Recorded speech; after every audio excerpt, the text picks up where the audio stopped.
Regresamos, amable auditorio. Lorenzo Sánchez, ¿este tipo de conductas las vamos a aterrizar en el ámbito federal, en el ámbito local?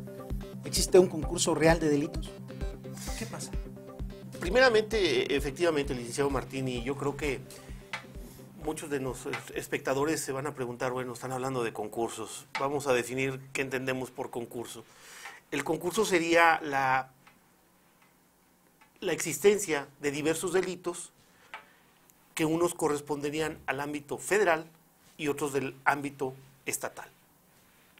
Pudiera ser el caso más común, los grupos de narcotraficantes que extorsionan, que tienen trata de blancas, migrantes, que hacen fraude, que hacen robo, que narcotráfico, posesión de armas y adicionalmente amenazan, etcétera, privan de la vida. Entonces, habrá algunos delitos que son del orden federal, otros del orden estatal. Y aquí con la idea de regular este tipo de ciberdelitos, pues tendríamos que ser muy cuidadosos, como usted ya lo mencionó, licenciado Martín, porque este problema se los vamos a dejar a los jueces. Y los jueces, pues antes de entrar para saber si van a ser competentes, vamos a tener ese conflicto. ¿Quién va a conocer de estos delitos? ¿Qué juzgado va a ser el competente? ¿Un juzgado federal? ¿Un juzgado del orden común? Y finalmente, como en alguno de los casos sucede, cuando la persona es injustamente acusada, que aunque aparecieran algunos indicios de que se cometieron, pero la persona fue encausada en forma indebida, pues mientras se resuelve su situación jurídica, pues no van a entrar al fondo, van a entrar apenas al sistema de competencias, federal, local. ¿Cuánto tiempo va a pasar? ¿A quién le va a tocar resolver? ¿Resolverá un tribunal colegiado de circuito? Porque es la norma, lo que ahora se dice. Pero si me siento violentado en mis derechos, puedo acudir a la propia corte. Sí, así es. Entonces, este es un tema que es muy interesante. Jorge lo dijo en el corte pasado. Llega un momento en que la Internet se declara como un derecho humano. Entonces, parte de esta situación... Es una exageración, ¿verdad? Eso es absurdo. ¿Legislar en este tema violenta la libertad de expresión? Hemos visto la gran mayoría de los que somos usuarios en Internet, el lenguaje soez, vulgar, descarado, calumnias, con actos de violencia, jóvenes que si te encuentro tu dirección IP, te voy a ir a buscar y te voy a partir tu mandarín en gajos. Y yo creo que es muy, muy decente la forma en cómo lo estamos expresando. Yo creo que hemos caído en un exceso. Debe haber limitantes. Debe haber una limitante, ¿no? Porque finalmente, como estamos al amparo de este anonimato, nos sentimos con toda la libertad de decir groserías. Hay algunos que pues, ponen su nombre correcto, hay otros que se escudan en el anonimato para difamar, calumniar y finalmente pues no hacer frente, ¿no? El llamado vulgarmente lodazal de las redes sociales. Yo creo siempre y cuando el licenciado Jorge debe de, primero, no violentar la moral, no vulnerar el derecho de terceros, no perturbar el orden público, no provocar algún delito, para que sea respetado como derecho en sí la libertad de expresión en las redes sociales. Pero cuando se cae en esos cuatro supuestos, en esos cuatro elementos, pues ya no tienes derecho a estar haciendo, a calumniar, a cometer ilícitos desde las mismas, ¿no?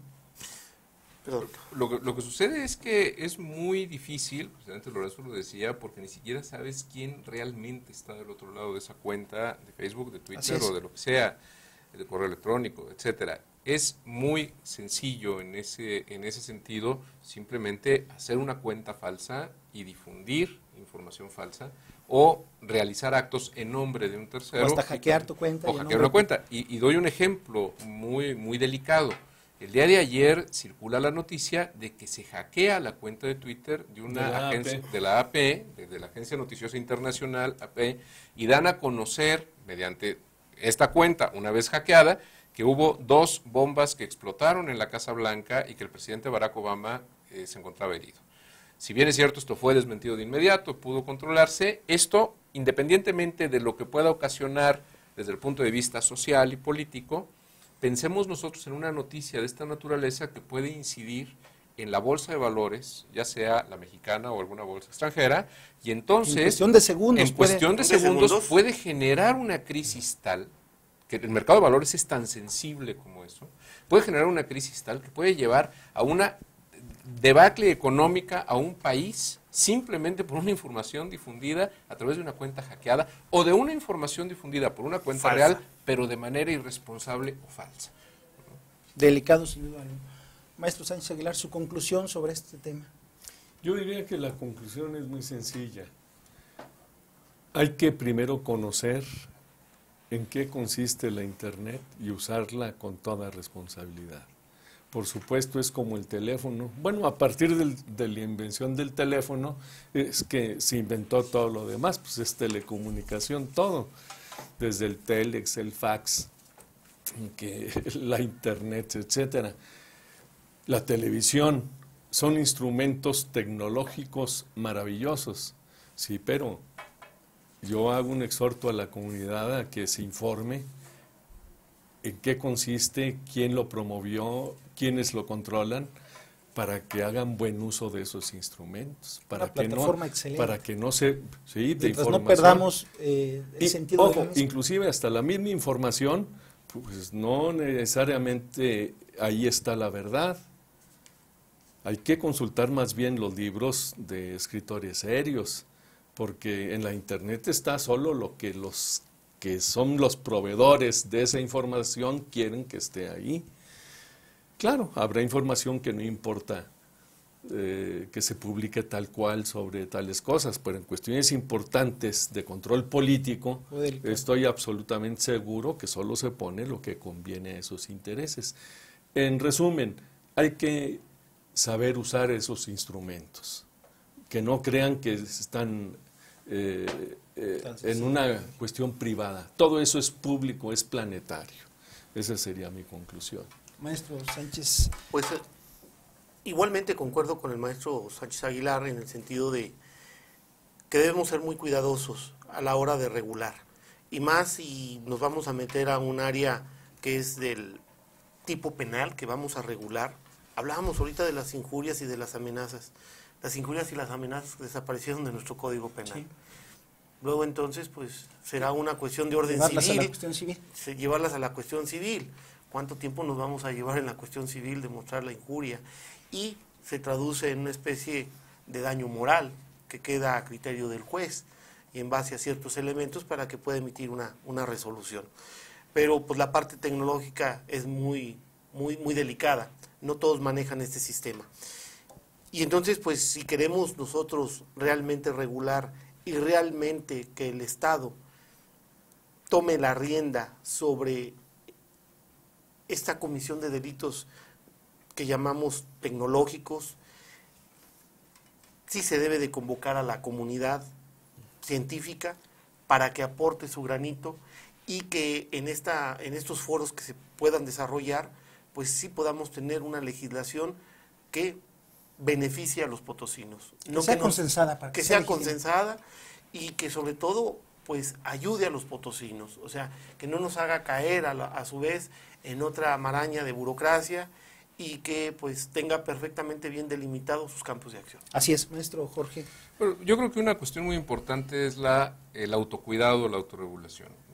Doy un ejemplo muy sencillo. Yo puedo tener una cuenta de Facebook, una cuenta de Twitter, puedo en la cuenta de Facebook cuidar la privacidad de la información que yo coloco, es decir, tener cuidado de aquello que yo subo, pero si alguien me etiqueta en una fotografía, ya está dando información que está escapando a mi consentimiento. Es decir, ¿Qué hacer? Hay que buscar los mecanismos. Facebook tiene un mecanismo donde nadie me puede etiquetar en una fotografía a menos de que yo lo autorice. Hombre, hacer uso de ese tipo de mecanismos, poder tener el control de qué es lo que se dice de nosotros en las redes sociales para efecto de poder estar prevenidos. Creo que este autocuidado es una forma muy importante de hacerlo.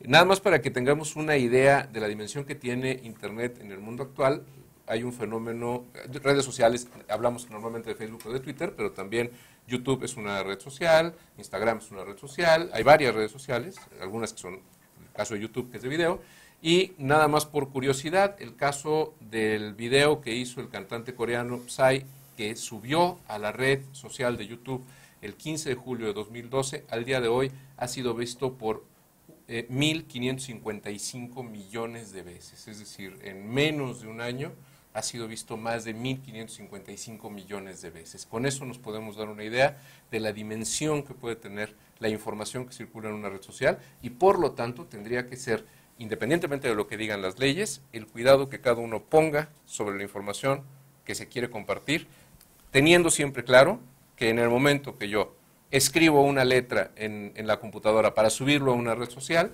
para compartirlo en Internet, estoy dejando huella, estoy dejando un rastro, estoy poniendo a disposición pública esa información. Así es, amable auditorio. Y bueno, se nos terminó el tiempo. Mientras, si se legisla, si no se legisla, si nos ponemos de acuerdo, si los legisladores se ponen de acuerdo, lo importante, como dice el licenciado Jorge, el autocuidado, sobre todo de nosotros los padres con los hijos. Hay algunos datos del Instituto Federal de Acceso a la Información donde dice que un 75% de los adolescentes aceptan relacionarse con desconocidos vía internet. Un 45% de los niños y adolescentes tienen computadora en su habitación. ¿Quién se las revisa? ¿Quién se las checa? ¿Quién los supervisa? Un 30% publica datos personales como dirección, teléfono, escuela, nombres de familiares, etcétera. La prevención, amigo que nos sigue, es muy, muy, muy importante. Pensemos 2 veces antes de entrar a una red social y publicar información confidencial. Todo es por nuestra seguridad, por la seguridad de nuestra familia, de nuestros amigos, de nuestros seres queridos. Tenga cuidado al relacionarse vía internet con desconocidos, cuide a sus menores, supervíselos, en fin. No nos resta más que despedir el programa. Muchas gracias. No, al contrario. Compañeros panelistas, a usted que nos sigue, muchísimas gracias. Nos vemos en el próximo programa, Foro Potosí. Hasta la próxima.